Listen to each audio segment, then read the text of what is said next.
नमस्कार, चैनल 9 देख रहे हैं आप। इस समय हम मौजूद है धर्मशाला तपोवन में। विधानसभा का शीतकालीन सत्र चल रहा है और इस दौरान शिमला शहरी के विधायक हरीश जनाता हमारे साथ इस समय मौजूद हैं। सर, आपका स्वागत है चैनल 9 में। Thank you.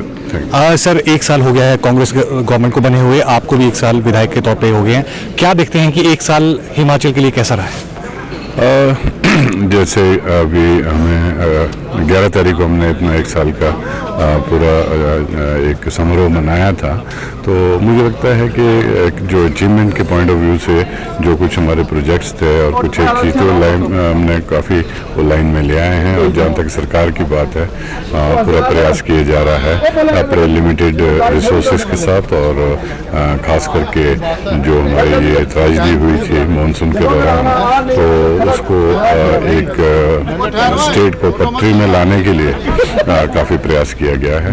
और जहाँ तक कि जो प्रयास है वो तभी पूरा हो पाता है कि जब फाइनेंशियल कंडीशंस हमारी ठीक रहे। तो लेकिन फिर भी जितने हमारे पास रिसोर्सेज थे उससे पूरा प्रयास किया गया है। हम उम्मीद रखते हैं कि अगर सेंटर भी हमारी मदद करते हैं और तो इस प्रदेश का जो हमारे वादे हैं और जो काम रह चुके हैं वो हम पूरा करने का पूरा प्रयास करेंगे। शिमला शहरी से आप विधायक हैं। शिमला एक राजधानी है, तो राजधानी में कई तरह की दिक्कतें भी आती है, कई तरह की परेशानियां भी आती हैं और डेवलपमेंट के प्रोग्राम भी चल रहे हैं। तो आपकी नज़र में 1 साल कैसा रहा है और आने वाले क्या प्रोजेक्ट्स हैं जो राजधानी के लिए आपकी नज़र में सबसे टॉप पे है? हाँ, जहाँ तक हमारी कॉन्स्टिट्यूंसी का सवाल है, शिमला अर्बन का, वहाँ पे अभी काफ़ी काम हुए हैं। खास करके जो हमारा नुकसान बरसात के दौरान हुआ था, हमारे कनेक्टिंग रोड्स थे, छोटे छोटे एम्बुलेंस रोड्स थे, मेजर रोड्स जो थे, हमारे बाईपास था और सर्कुलर रोड थे, वो हमने टाइमली रिस्टोर कर लिए थे। और साथ साथ जो आने वाले प्रोजेक्ट्स हैं, अभी फ़िलहाल हमारे पास जो ये स्मार्ट सिटी का था, इसमें 2022 में ये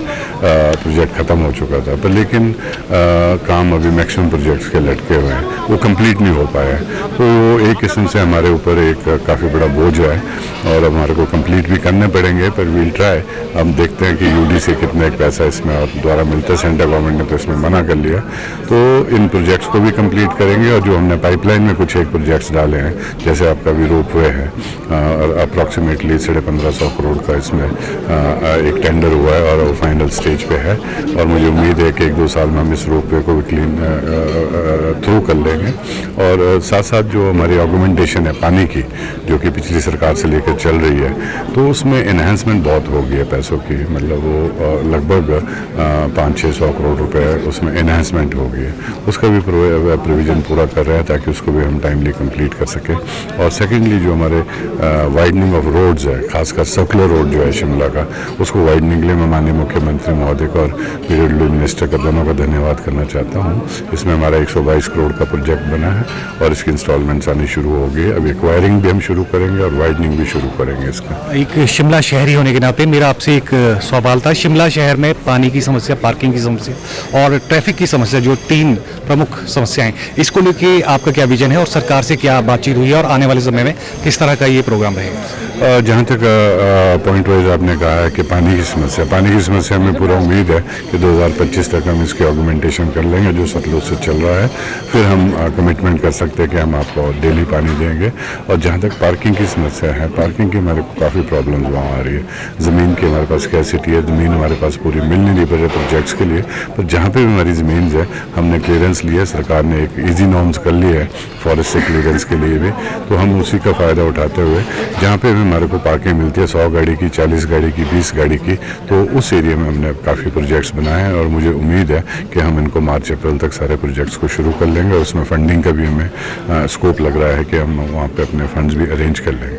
तीसरी मेन प्रॉब्लम है ट्रैफिक की, मूवमेंट की, जो शिमला के अंदर है, तो वो एक बड़ा प्रॉब्लम आ गई है। पर लेकिन उसके लिए भी हमने समाधान ढूंढा है कि फर्स्टली तो हम जो आइडल पार्किंग्स है उनको रिक्वेस्ट किया जाएगा कि जरा सड़क के किनारे गाड़ियाँ ना लगाएं, क्योंकि शिमला में अगर आपने नोटिस किया होगा कि जहाँ पे भी वाइडनिंग होती है वहाँ गाड़ियाँ लगा लेते हैं या मटेरियल अनलोड कर लेते हैं लोग। तो हम ये चाहते हैं कि अगर हम पार्किंग दे दें लोगों को, तो उसके बाद हम सड़कों से गाड़ियाँ भी हटा पाएंगे। इस टाइम बड़ा मुश्किल हो गया बोलना लोगों को कि गाड़ियाँ हटाओ, अगर हटाएंगे तो कहाँ लगाएंगे। तो हमारा ये सोच है कि मैक्सिमम पार्किंग्स देंगे, गाड़ियों को सड़कों से हटाएंगे और उससे हमारा जो ट्रैफिक की मूवमेंट है वो रेगुलराइज हो जाएगी थोड़ा। जी, आपसे मैं लास्ट लास्ट क्वेश्चन पूछूंगा कि विधानसभा चल रही है, भाजपा जो है नित्य नए जो है विरोध प्रदर्शन के तरीके अपना रही है। आज भी वो जो है दूध की गारंटी को लेकर यहाँ पे पहुंचे थे। आपका क्या मानना है कि जो भाजपा आरोप लगा रही है उसके ऊपर आपका क्या कहना है? देखो, जो विपक्ष है उनका कार्य होता ही है विरोध करना। अगर हम भी विपक्ष में थे तो हो सकता है कि हमारा रवैया भी ऐसा ही होता है। तो लेकिन जैसे ये विरोध कर रहे हैं, जैसे आज दूध लेके आए यहाँ पे, सरकार ने तो ऑलरेडी 6 रुपये दूध पे बढ़ा दिए। अब आपके कलेक्शन सेंटर्स में भी दूध आ रहा है। कई यूनिट्स ऐसे थे, जगह जगह पे हमारे मिल्क प्रोसेसिंग यूनिट्स बने हैं, वहाँ पे दूध नहीं आ रहा था। वैसे ओवरऑल स्टेट में हमारे हिमाचल में इतनी दूध की पैदाइश है भी नहीं है। जितना पैदाइश दूध की है वो कंजम्पशन भी हमारी उससे ज़्यादा है। तो लेकिन फिर भी 6 रुपये के हिसाब से भी सरकार ने पर केजी दूध के रेट बढ़ाए हैं, तो एक प्रयास है इसकी तरफ। सेकेंडली, जो आप गोबर की गारंटी कहते हैं, मैं खुद बागवान हूँ। हमें भी उत्तराखंड से और जैसे कहते हैं पंजाब के कई कोनों से अपने बगीचों के लिए, बाग बगीचों के लिए गोबर वहाँ से खरीद के लाना पड़ता है। हिमाचल में गोबर कोई बेचता ही नहीं है, बहुत मुश्किल है, क्योंकि ये हमारी हर फसल के लिए काम आता है। और यहाँ पे एग्रीकल्चर, हॉर्टिकल्चर और फ्लोरिकल्चर तीनों हमारे जो ये कार्य है, इसमें हमेशा ही फर्टिलाइज़र की ज़रूरत पड़ती है। और गोबर से अच्छा फर्टिलाइज़र कोई मिलता भी नहीं, नेचुरल और आपके जैसे ऑर्गेनिक। आपसे मैं लास्ट ये पूछूंगा, आपकी सरकार, कांग्रेस सरकार को 1 साल हो गया है, 10 में से आप अपनी सरकार को कितने नंबर देंगे? सर, जिस तरीके से हमारे ऊपर बंदिश लगी है सेंट्रल गवर्नमेंट की, खासकर फाइनेंसेस में, और हमें हमारे स्टेट को एक आउटसाइडर स्टेट समझते हैं, और जिस तरीके से हमारे कट लगे हैं, कैपिंग हुई है लोन्स पे और चीज़ में, और फिर भी हम अपने तरीके से प्रयास कर रहे हैं। जहाँ जहाँ भी हम कर सकते हैं, कुछ एम्प्लॉयज़ को देना है उनको भी दिया है, OPS का भी हमने स्टार्ट किया है, कुछ उनको भी दिया है, लेडीज़ के लिए स्टार्ट किया है। और जहाँ जहाँ भी प्रयास होता है, हमने अपने बजट में कट करके और अपने फैसिलिटीज़ को काट के सरकार का जो साथ दिया है। तो हमें पूरी उम्मीद है कि अगर हम इसी प्रयास से चलें और ठीक तरीके से जो हमारी पॉलिसीज़ है वो इम्प्लीमेंट हो जाए, तो मैं अपनी सरकार को 10 में से 10 नंबर दे सकता हूँ। धन्यवाद हमसे बात करने के लिए। तो इतने शिमला शहरी के विधायक हरीश जैन था। इनका मानना है कि कांग्रेस सरकार ने पूरे प्रदेश में सर्वांगीण विकास में महत्वपूर्ण भूमिका निभाई है और आने वाले समय में भी कांग्रेस सरकार ने जितने भी वादे किए हैं उन सभी वादों को जो है कांग्रेस की सरकार पूरा करेगी। धर्मशाला तपोवन से चैनल 9 के लिए दुनीचंद के साथ राहुल शर्मा की रिपोर्ट।